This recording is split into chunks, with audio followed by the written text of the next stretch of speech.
Không biết từ bao giờ, kem đã gắn liền với thói quen ăn uống của người dân thủ đô. Kem từ xưa đến nay đã trở thành món ăn bình dị và vô cùng gần gũi với mỗi người. Ở Hà Nội bây giờ, muốn ăn kem gì cũng có, từ hương vị cho đến các thương hiệu kem, cái gì cũng rất phong phú.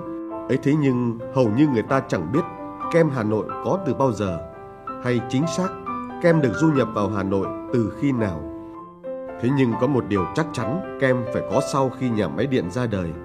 Bởi Hà Nội vốn là xứ nhiệt đới, muốn làm được kem thì phải có điện, nên suy luận như vậy cũng có phần hợp lý. Người Hà Nội khác người Sài Gòn, gọi là kem chứ không gọi là cà rem. Thế nhưng có một điểm chung là hai từ này đều bắt nguồn từ crème của tiếng Pháp, đều là do văn minh Pháp xâm nhập vào. Tuy nhiên, trên thực tế, vào khoảng cuối năm 1940, những toán lý Nhật đầu tiên đặt chân lên Hà Nội, theo chân là các thương gia, và họ đã mang kem que vào đất Hà Thành.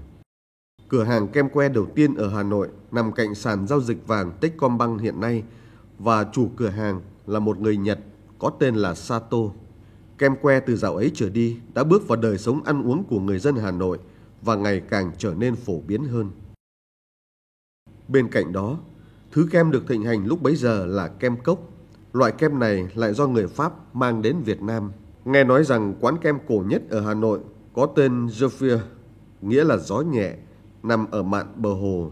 Có một điều ít ai còn nhớ, vị trí của quán Zephyr chính là bách hóa tổng hợp quen thuộc một thời và giờ là nơi hiện hữu của Tràng Tiền Plaza. Cuối những năm 40 thế kỷ trước, ở một nhánh ngã tư phố Huế, quán kem Cẩm Bình ra đời. Trong ký ức của những người dân Hà Nội ngày ấy, kem Cẩm Bình dường như là quán kem nổi tiếng nhất chốn Hà Thành. Đã hơn 50 năm trôi qua, nhưng hình ảnh của quán kem Cẩm Bình thuở nào vẫn còn nguyên vẹn trong những hồi ức của một lớp người xưa. Quán có diện tích khá rộng, cùng dàn quạt trần được cho là khá sang vào thời bấy giờ. Dù là mùa nóng hay mùa lạnh, khách vẫn xếp hàng để thưởng thức những que kem thơm ngon, mát lạnh, đặc trưng chỉ có ở kem Cẩm Bình. Hiệu kem Cẩm Bình ra đời là đã bắt đầu mở cửa hàng là năm 1947. Bố mẹ tôi là gây dựng lên một cái thương hiệu lấy kem Cẩm Bình. Đó là một tên của một huyện và một làng của tỉnh Hải Dương, nơi mà đã sinh ra các cụ.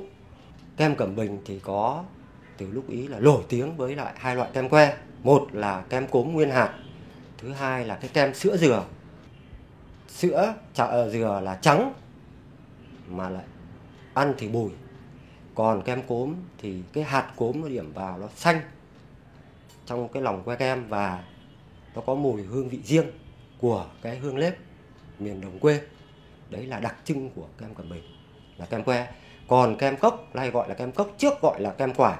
Nó có 5 màu tượng trưng cho 5 quả của nước Việt Nam mình. Đấy. Trong đó đặc biệt nhất là có loại kem bát.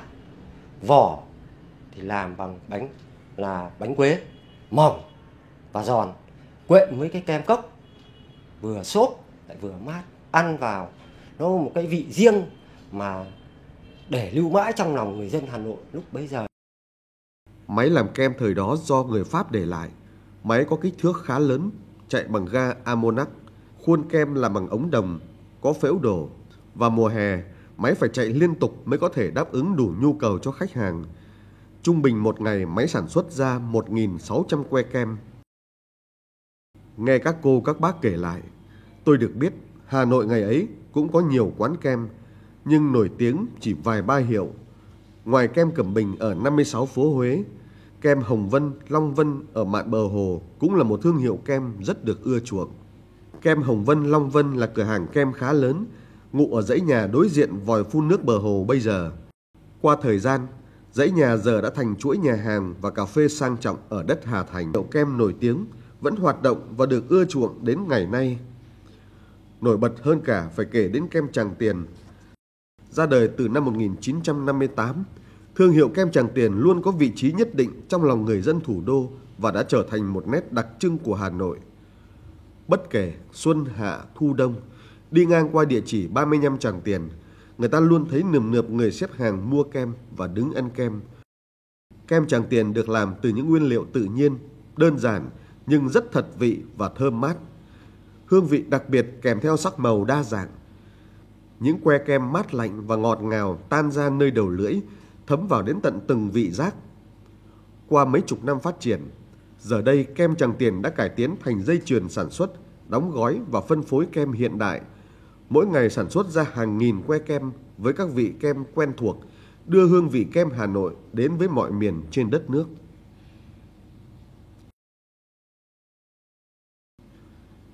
Gắn bó với Hà Nội cũng đã được hơn nửa thế kỷ, kem bốn mùa đã từng ăn sâu vào tiềm thức của mỗi người dân thủ đô. Bên trong cửa hàng hiện nay được trang trí bởi rất nhiều ảnh Hà Nội xưa, như một cách gợi nhớ lại kỷ niệm của một thời xa lắm, vẫn lẩn khuất đâu đây trong hương vị kem đậm đà. Nhắc đến cái tên bốn mùa, người ta liên tưởng ngay đến cửa hàng kem hướng nhìn ra Hồ Gươm, cùng với những mùi vị kem phong phú như chính cái tên của nó. Sau nhiều năm phát triển, giờ đây kem bốn mùa đã trở thành một phần thương hiệu Hapro.